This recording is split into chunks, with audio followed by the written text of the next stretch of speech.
Hello viewers, আসসালামু আলাইকুম। Welcome to kitchen help. আজকে আপনাদের সাথে শেয়ার করব খুবই সাধারণ একটি রেসিপি, আর সেটি হচ্ছে ডিম ভুনা।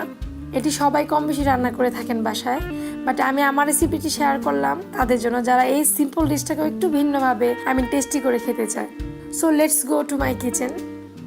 আমি ডিম ভুনা করার জন্য 3টা ডিম সিদ্ধ করে নিয়েছি, আর এইভাবে চারপাশে কেটে নিয়েছি।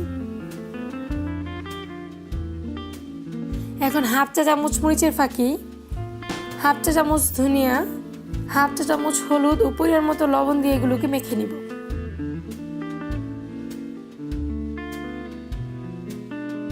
মাখার সময় সামান্য পানি দিয়ে মেখে নিলাম। ভালোভাবে ঘুরিয়ে ঘুরিয়ে মশলাটা ডিমের গায়ে এভাবে লাগিয়ে নিবে। রেখে দিব এভাবে 5 মিনিটের মতো। 5 মিনিট পর কড়াইতে পরিমাণ মতো তেল দিয়ে দিলাম। তেলটা গরম হয়ে গেছে, এখন এর মধ্যে ডিমগুলোকে দিয়ে দিব। ডিমটাকে ভালোভাবে ভেজে নিতে হবে। যেহেতু আমি আগে ডিমটাকে একটু কেটে নিয়েছি চারপাশে, তাই দেখেন একটু তেল ছিটতেছে না, তাহলে কিন্তু ডিম ভাজার সময় তেল ছিটে আসে। ডিমটা ভাজা হয়ে গেছে, তাই তুলে নিচ্ছি। এবার ওই তেলের সাথে আরও তেল দিলাম। এর মধ্যে দিয়ে দিব পেঁয়াজ বাটা প্রায় 1 কাপ,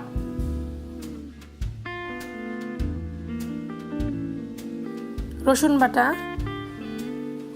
1.5 টেবিল চামচের মতো, আদা বাটা 1 চা চামচ, জিরা বাটা 1 চা চামচ, হলুদের ফাঁকি 1 চা চামচ,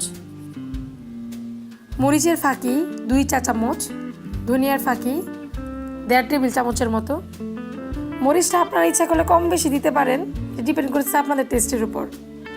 এবার দিয়ে দিলাম পরিমাণ মতো লবণ। এখন মশলাটা ভালো করে কষাবো।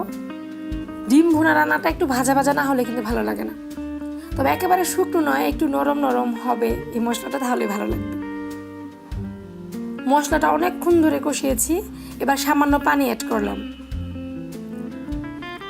পানিটা টেনে আসলে ডিমগুলোকে দিয়ে দিব।